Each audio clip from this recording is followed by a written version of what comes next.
Live television has always carried an element of unpredictability, but few moments have demonstrated its unforgiving nature as clearly as the night James Calloway sealed his own fate with a single remark.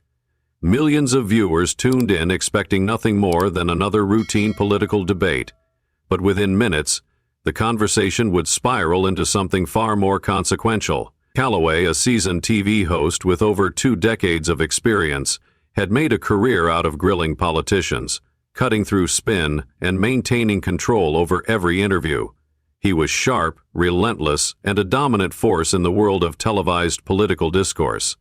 But on this night, he met his match in Karoline Leavitt, a rising conservative voice known for her unshakable composure, sharp wit, and strategic mind. Their debate centered on a familiar yet deeply divisive question: is the media truly fair?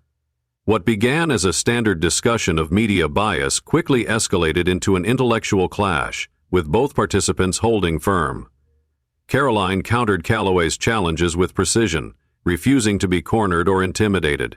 And for the first time in a long while, the veteran host found himself on the defense. The more she pressed, the more frustrated he became, his carefully measured tone giving way to something more aggressive, more personal. Then, in a moment of lost composure, he made the comment that would end his career. It was just 2 words, simple yet devastating. The energy in the studio changed instantly. Producers in the control room exchanged stunned glances, realizing what had just happened before Calloway himself did. The crew members behind the cameras stiffened, instinctively recognizing the weight of the moment. The silence that followed was thick and heavy, an unspoken acknowledgement that a line had been crossed. Viewers at home, watching in real time, sensed it too. But Karoline Leavitt, the woman sitting across from Calloway, remained completely still. She didn't flinch. She didn't raise her voice. She didn't need to. With a calm yet piercing gaze, she let the tension settle before delivering the most powerful response she could. One simple question: would you like to clarify what you mean? It was a lifeline, an opportunity for Calloway to backtrack, to explain, to recover. But instead, he hesitated. And in that single second of uncertainty, the damage was done. Social media erupted almost immediately. The clip of Calloway's words spread like wildfire across Twitter, Facebook, and YouTube. Within minutes, hashtags calling for his firing began trending worldwide. Sponsors, always quick to distance themselves from controversy, started pulling their ads from the American spotlight, the show he had helmed for years. In newsrooms across the country, producers and editors scrambled to prepare breaking news segments covering the unfolding scandal. The network itself, caught completely off guard, found itself in full-blown crisis mode. Calloway, the man who had spent his career shaping narratives, was now the subject of one he couldn't control, and by the next morning his fate was sealed. What had begun as just another night of televised debate had turned into one of the most defining media moments of the decade, proving once again that in the high-stakes world of live television, all it takes is a single moment to change everything. The moment James Calloway's words left his mouth, the fate of his career was no longer in his hands. It belonged to the internet. In the era of social media, nothing remains confined to a single television broadcast. A few decades ago, a controversial comment might have been buried in a late-night rerun or softened by editorial spin the next day. But now, every second of live television is captured, dissected, and amplified across countless platforms before the network executives even have a chance to react. Within minutes of Calloway's fateful remark, the clip had been uploaded to Twitter, TikTok, and YouTube, stripped from its full context and condensed into a few damning seconds. It wasn't just a misstep. It was an unfiltered moment of raw emotion, one that viewers would project their own interpretations onto. The hashtag #FireJamesCalloway started trending almost instantly, fueled by outrage, debate, and the irresistible pull of digital virality. What made the situation even worse was the speed at which the clip mutated. Initially, users shared the full exchange, allowing context to remain intact. But as the video spread further, it was cut down, edited, and repackaged into bite-sized snippets designed for maximum impact. Some versions included dramatic music, others zoomed in on Calloway's face at the moment he realized his mistake, and still others placed Karoline Leavitt's composed response side by side with Calloway's unraveling frustration, turning the entire incident into a symbolic battle between an old-guard media figure and a rising conservative star. TikTok creators and Twitter influencers seized the opportunity to weigh in, using the clip to bolster their own narratives. Conservative commentators framed it as proof of mainstream media's disdain for right-wing voices, while liberal defenders of Calloway scrambled to downplay the severity of his words. But the truth no longer mattered as much as perception did. In the digital age, perception is reality, and the reality being constructed around James Calloway was one of arrogance, condescension, and a veteran journalist finally being held accountable for what many saw as long-standing bias. Corporate advertisers, always attuned to public sentiment, were among the first to take action. Within just a few hours, a major brand that had long sponsored the American spotlight announced that it was suspending its partnership with the show pending further review. That was all it took to open the floodgates. By midnight, 3 more sponsors had followed suit, each releasing carefully worded statements emphasizing their commitment to inclusive and responsible journalism.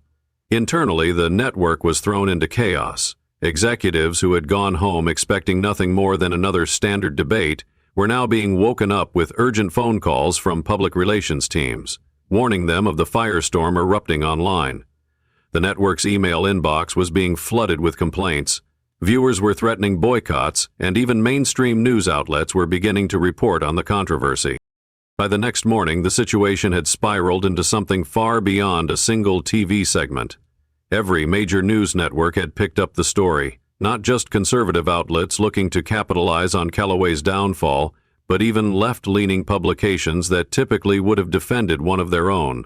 Talk shows, op-eds, and think pieces poured in, each offering its own interpretation of what had happened. Some saw it as an example of necessary accountability, proof that the media landscape was shifting and that no one, not even a veteran host, was above scrutiny.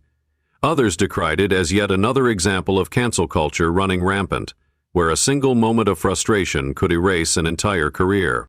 But while media experts debated the ethics of Calloway's firing, the internet had already moved to its next phase, turning the incident into entertainment. Memes flooded social media, some mocking Calloway's attempt to recover from his comment, others celebrating Karoline Leavitt's calm and strategic handling of the moment. Twitter threads broke down the exchange second by second, analyzing body language, tone shifts, and even the glances exchanged by the production crew. The debate itself no longer mattered. What mattered was the spectacle, the drama, the rush of seeing a public figure fall in real time. And then there was Karoline Leavitt's response, or rather her lack of one. While Calloway's defenders scrambled to justify his words and his critics called for his immediate termination, she remained silent. No interviews, no social media statements, no attempts to steer the narrative. She didn't need to. Instead, she did something far more effective. She retweeted the viral clip, adding nothing but a single thinking face emoji. That was it. And yet, it was enough. The internet took care of the rest, interpreting her silence as quiet confidence, a knowing acknowledgement that she had won the exchange without even trying. Her influence surged overnight, with thousands of new followers flocking to her social media pages, conservative commentators hailing her as a rising powerhouse, and mainstream outlets suddenly forced to acknowledge that she was no longer just another political commentator, she was now a force to be reckoned with. James Calloway, on the other hand, had no such luxury. His career, once built on sharp questioning and a fearless approach to political debate, was now at the mercy of forces he could no longer control. In a world where information travels faster than the truth, and where public perception is shaped in real time by millions of anonymous users, his fate had already been decided. His network, now hemorrhaging sponsors and viewers, had no choice but to act. And as the pressure mounted, the inevitable conclusion became clear. James Calloway's time on the American spotlight was coming to an abrupt and irreversible end. Inside the headquarters of the network, chaos had taken hold.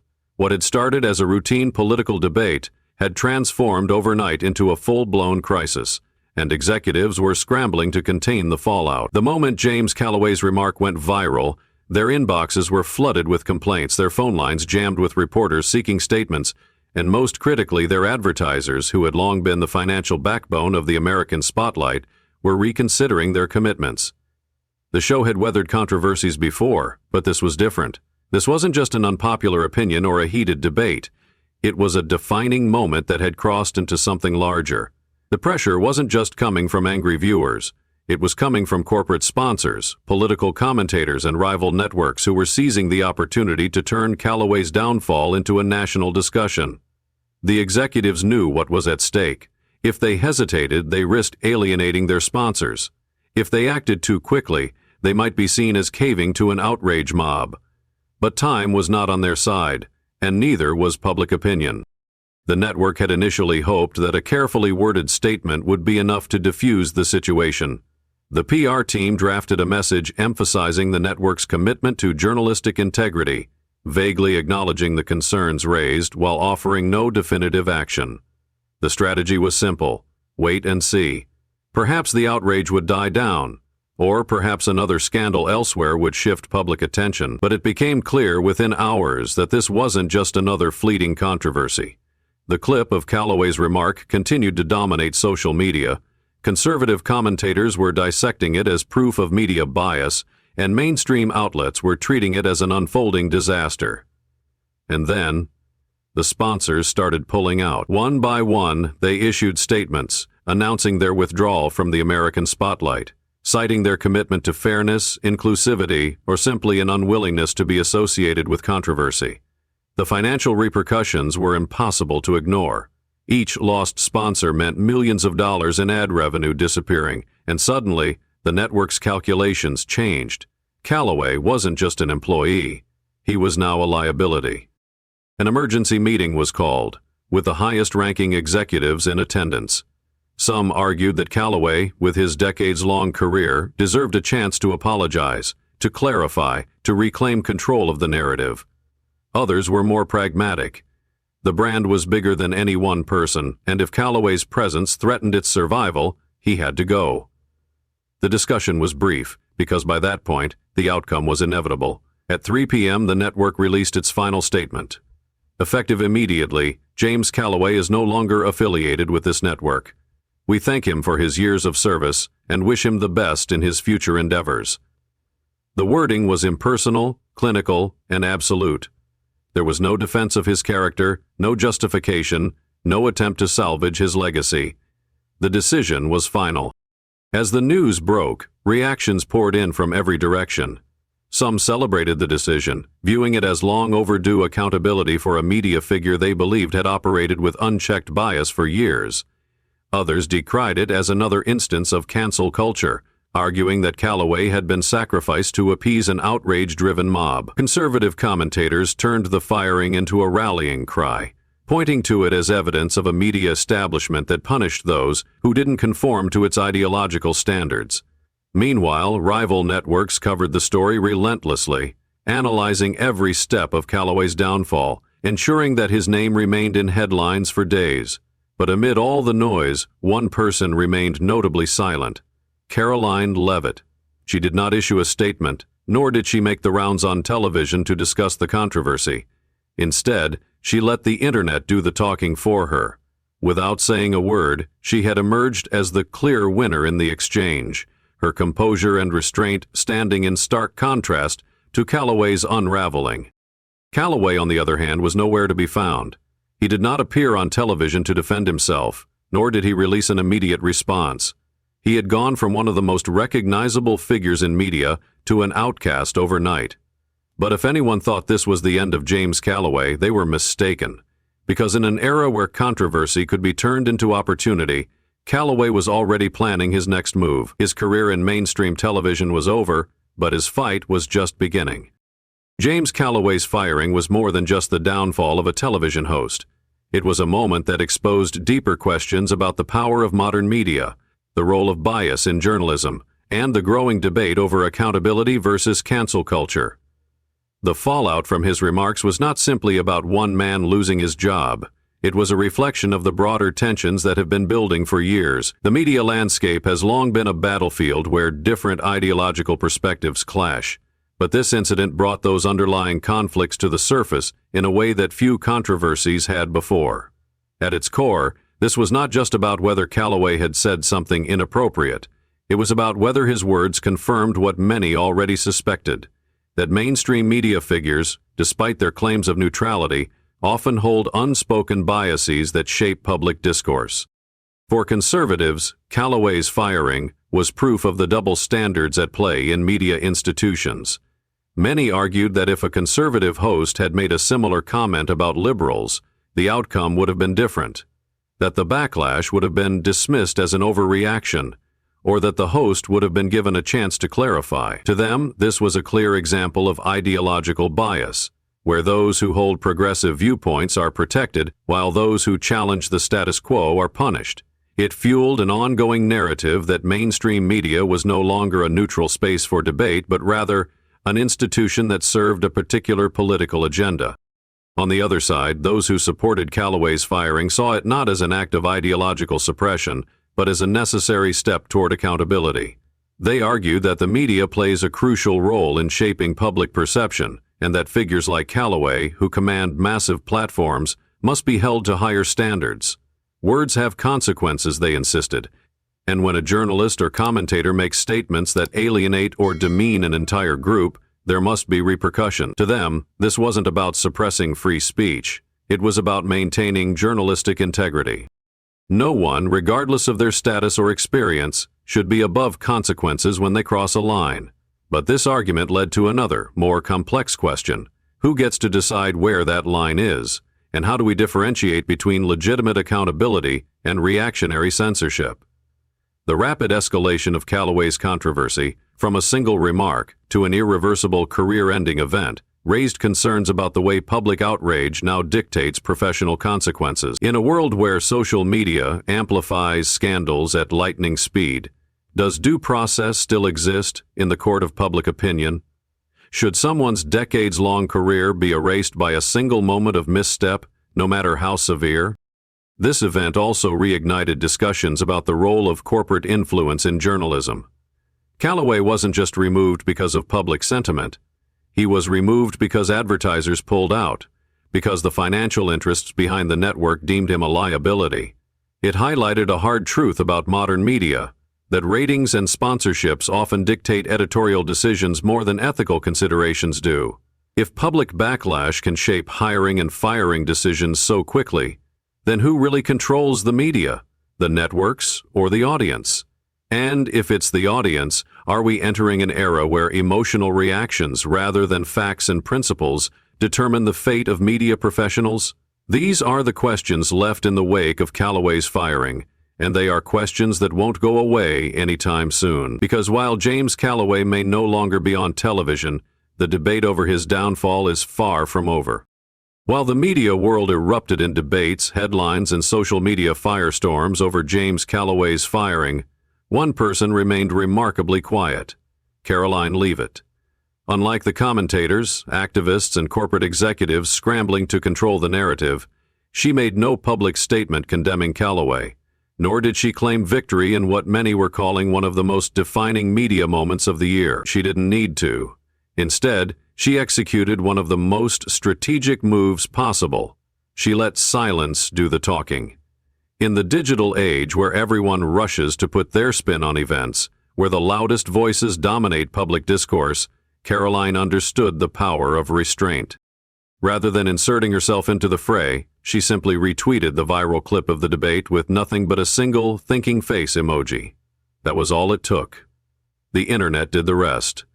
Her supporters saw it as a quiet confirmation that she had won the exchange, that she had exposed the hypocrisy of mainstream media without needing to say another word. Even those who were undecided on the controversy viewed her response as measured, mature, and in stark contrast to the chaos unraveling around Calloway.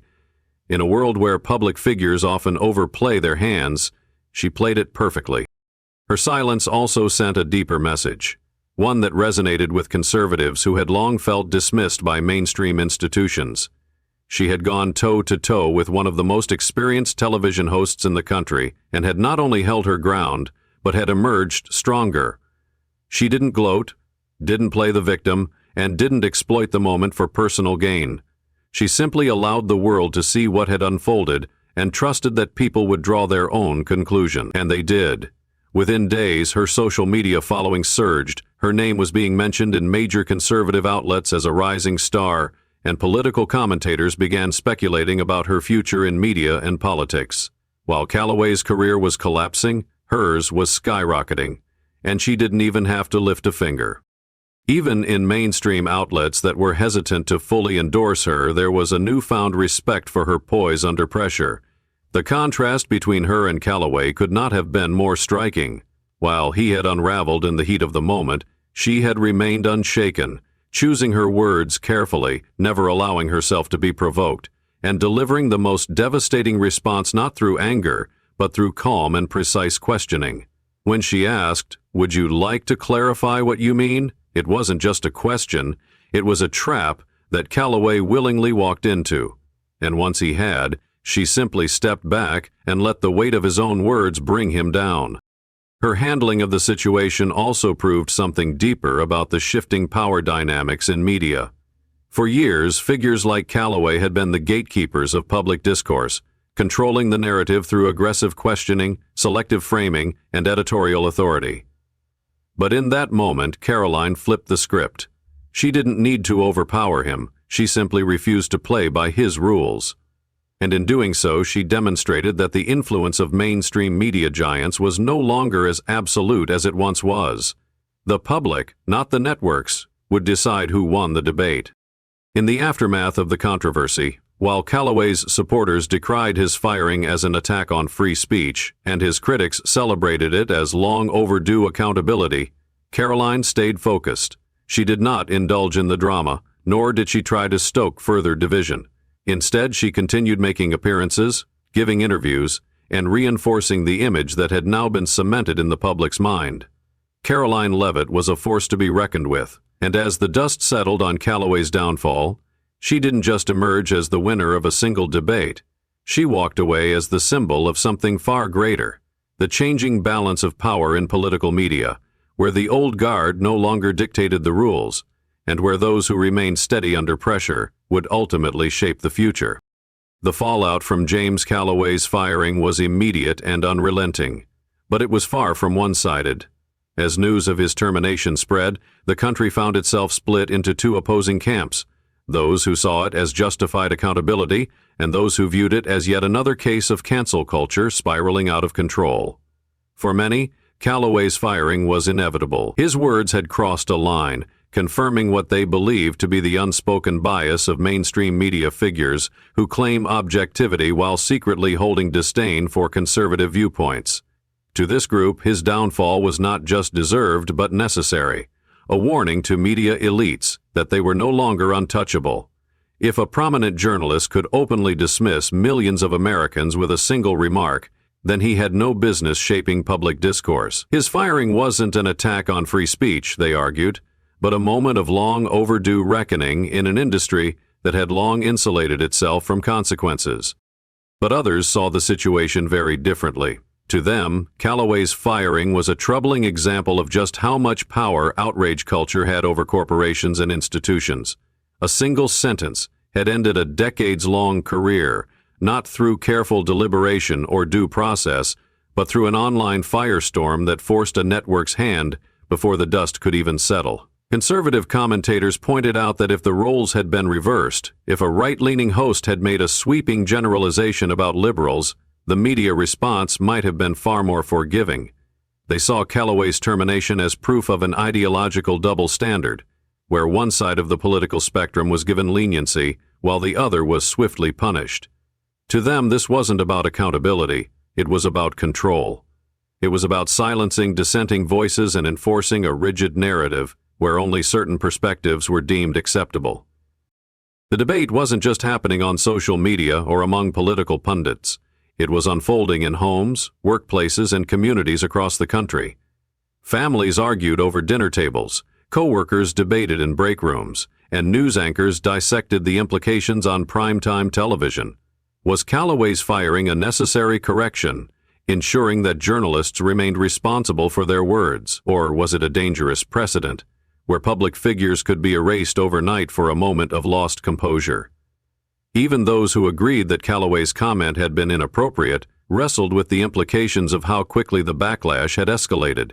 Was there still room in society for people to apologize, to learn, to grow? Or had the internet created an environment where mistakes, no matter how small or large, meant instant professional exile? Meanwhile, Calloway himself remained silent. He issued no public apology, no attempt to clarify his words, no desperate plea to salvage his career. His absence from the conversation only fueled speculation. Was he accepting defeat, or was he strategizing a comeback? The network, for its part, tried to move forward, eager to distance itself from the controversy, but the conversation refused to fade, because this was no longer just about James Calloway. His firing had become a symbol, a test case for how media, politics, and public outrage interacted in the digital age. And while the network may have hoped that removing him from their roster would put an end to the crisis, the truth was that this debate was only getting started. James Calloway had disappeared from the public eye in the days following his firing, but those who thought he had accepted his fate were mistaken. He wasn't retreating, he was planning his next move. In the modern media landscape, being ousted from mainstream television didn't necessarily mean the end of a career. For some, it was the beginning of an entirely new chapter. 3 days after his termination, Calloway broke his silence with a single cryptic tweet. "The truth cannot be silenced. We're just getting started."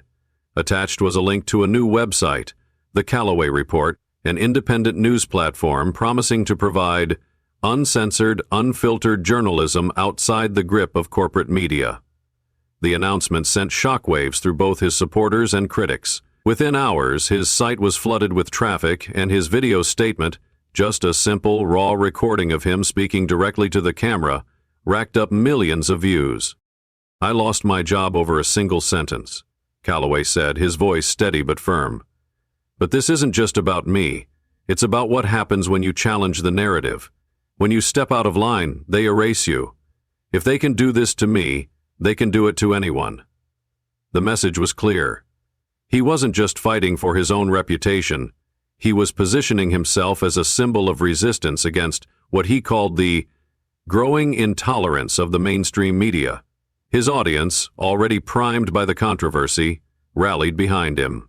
Conservative commentators who had condemned his firing saw his return as proof that the public no longer needed traditional media to shape the national conversation.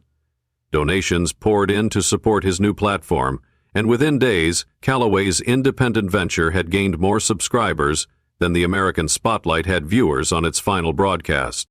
However, not everyone was convinced. His critics dismissed his comeback as nothing more than a desperate attempt to rebrand himself as a victim. Some pointed out that his message of being silenced didn't hold up. After all, he still had a massive platform and his words were reaching millions. Others argued that his shift toward an independent media space was a calculated move to avoid accountability, using his firing as fuel to build a more loyal and ideologically driven audience. But regardless of how people viewed him, one fact was undeniable. James Calloway was not fading into obscurity. If anything, he was emerging stronger, more defiant, and more influential than before. His firing, rather than marking the end of his career, had propelled him into a new realm, where he was no longer bound by network restrictions or corporate oversight. And in an era where independent media was rapidly gaining ground, Calloway wasn't just making a comeback, he was building an empire.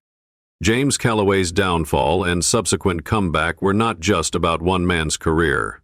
They signified a seismic shift in media power dynamics. For decades, mainstream networks controlled the flow of information, acting as gatekeepers who decided what stories were told, how they were framed, and which voices were amplified or silenced. But the rapid evolution of digital platforms had begun to erode that monopoly, and Calloway's firing only accelerated the process. In the past, being removed from a major network would have been the death of a journalist's career. But in today's media landscape, it was an opportunity. Calloway, once a dominant figure in traditional television, had now entered the world of independent media, where audiences no longer relied on networks to deliver the news. His rapid rise on his own platform, The Calloway Report, proved that mainstream media was no longer the final authority on public discourse. Instead, viewers had the power to decide which voices they wanted to follow, and many were turning to alternative sources that bypassed traditional institutions entirely. This shift had been building for years, but Calloway's case put it on full display. His firing, once intended as a warning to media figures about the dangers of stepping out of line, had backfired. Rather than disappearing, he had become a symbol of defiance, drawing in supporters who believed mainstream outlets were no longer trustworthy. His audience wasn't just watching him out of curiosity. They saw his journey as proof that independent voices were the future. Meanwhile, Karoline Leavitt's role in the controversy only cemented this changing power dynamic.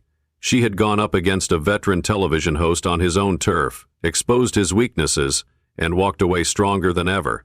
And she had done so without needing the validation of mainstream networks. Unlike in the past, where figures like her might have had to fight for a seat at the table, she had built her influence outside of traditional media structures, and now, those very structures were forced to acknowledge her.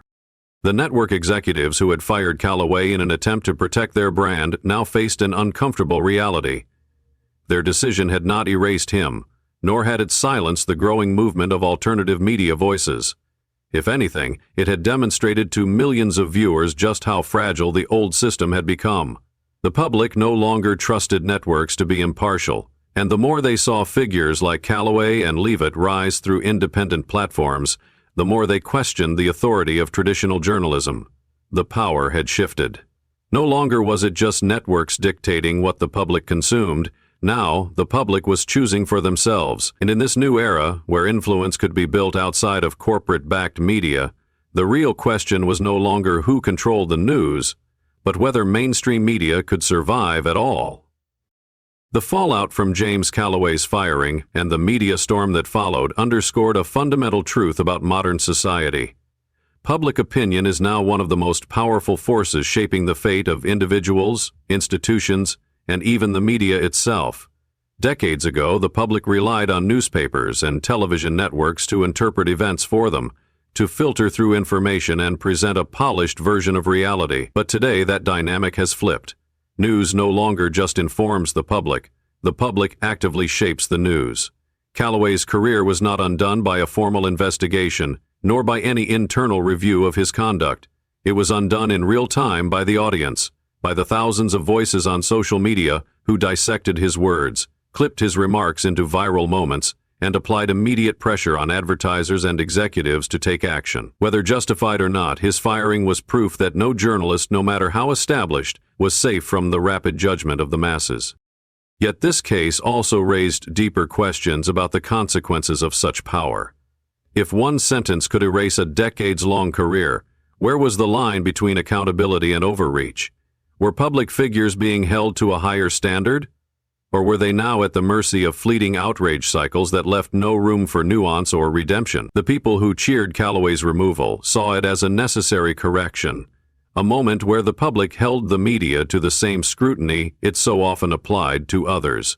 But those who decried his firing saw it as a dangerous precedent, one where fear of backlash stifled open debate, forcing journalists and commentators to tread carefully lest they say the wrong thing and face immediate exile. Public opinion, once a tool for societal change, had become a double-edged sword, capable of holding power accountable, but also capable of wielding destruction with little room for reflection.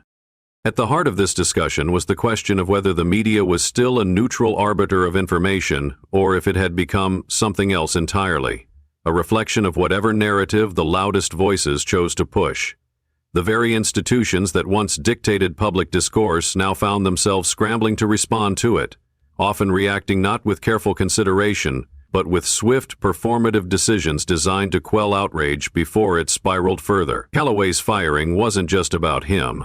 It was a sign of the times, a reminder that media careers were no longer determined solely by talent or credibility, but by how quickly one could navigate the volatile currents of public sentiment. And as social media continues to blur the lines between journalism, activism, and entertainment, one question remains.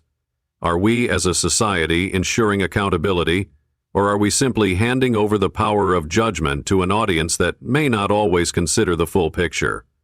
In the end, Calloway's fate wasn't decided by a newsroom, but by millions of unseen voices, and that alone is a reality worth reflecting on. The saga of James Calloway's rise, fall, and attempted resurgence was more than just a media controversy. It was a mirror reflecting the deep tensions within modern society about free speech, accountability, and the influence of public opinion. It exposed uncomfortable questions that extend far beyond one man's career and into the very fabric of how information is controlled, consumed, and weaponized. Was Calloway's firing an example of long overdue media accountability, a sign that journalists and television hosts were no longer immune to the same standards they imposed on others? Or was it a troubling display of how quickly a single moment, a single phrase, could erase decades of work, turning someone into a pariah overnight? For those who supported his removal, the answer was simple. The media had for too long operated under the illusion of neutrality, while quietly shaping narratives to fit a particular ideological framework. To them, Calloway's words had simply revealed what had always been there: his condescension toward conservatives, his disdain for those who didn't conform to the mainstream media's perspective. His firing wasn't an act of suppression. It was a moment of clarity, a moment when the public refused to accept bias disguised as journalism. But for others, the speed and finality of his firing represented something far more dangerous. They saw a world in which outrage dictated reality, where careers could be destroyed by a viral clip, and where public figures lived in constant fear of saying the wrong thing. The Calloway controversy, they argued, was not about justice, but about control.